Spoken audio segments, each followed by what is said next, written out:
आप जीवन में जो भी करते हैं अधिकांशतः खुशी के लिए करते हैं।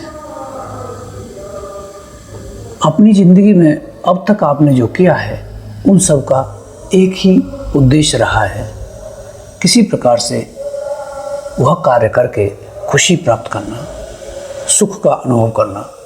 चाहे आपने करियर बनाना चाहा, कोई कारोबार शुरू किया, धन कमाया या फिर परिवार का भरण पोषण किया, आपने एक ही साधारण सी चीज़ प्राप्त करने चाहिए और वह है प्रसन्नता।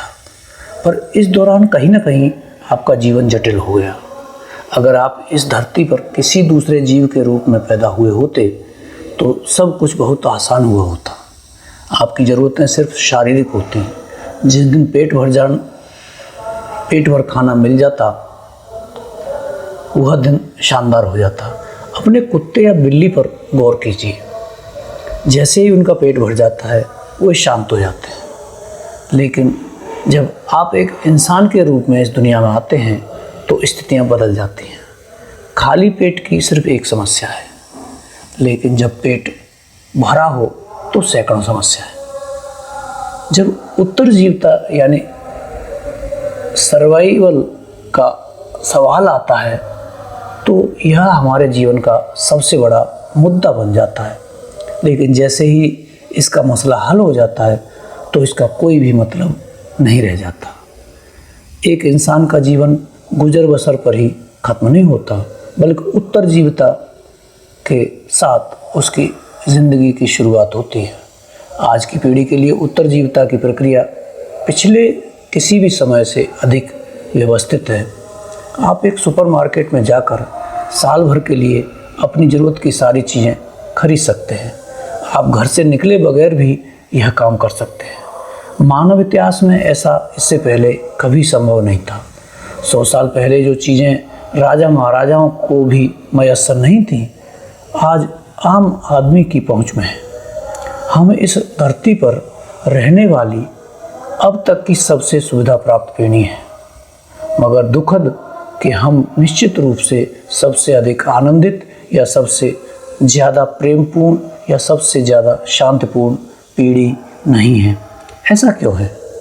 हमने बाहर के वातावरण को व्यवस्थित करने की पूरी कोशिश की है। अगर हम इसे और ज़्यादा व्यवस्थित करते हैं तो धरती ही नहीं बचेगी। फिर भी आज हम उतने खुश नहीं हैं जितने 1000 साल पहले हमारे पूर्वज थे। तो क्या यह देखने और समझने का सही समय नहीं है कि क्या चीज़ गलत है? खुशहाली अपने भीतर सुखी होने की गहरी भावना है। अगर आपका शरीर सुखी महसूस करता है तो हम इसे स्वास्थ्य कहते हैं। अगर यह बहुत सुखी हो जाता है तो हम इसे हर्ष कहते हैं। अगर यह उससे भी सुखी हो जाता है तो हम उसे आनंद कहते हैं। अगर आपकी भावनाएं सुखद हो जाती हैं तो हम इसे प्रेम कहते हैं। अगर आपकी जीवन ऊर्जाएं सुखद हो जाती हैं तो हम इसे आनंद कहते हैं। अगर ये बहुत सुखद हो जाती हैं तो हम इसे परमानंद कहते हैं। आप बस यही खोज रहे हैं, अपने अंदर और बाहर सुखी होना। जब सुख की व्यवस्था भीतर होती है तो इसे शांति, आनंद और खुशी कहते हैं। लोग अक्सर कहते हैं कि उनका दिमाग उन्हें एक दिशा में ले जाता है और दिल दूसरी दिशा में। योग में जो बुनियादी तथ्य हम स्थापित करते हैं वह है, आप व्यक्ति के तौर पर एक इंसान हैं, अकेले संपूर्ण प्राणी। दिमाग और दिल अलग अलग नहीं हैं, आप संपूर्ण एक हैं।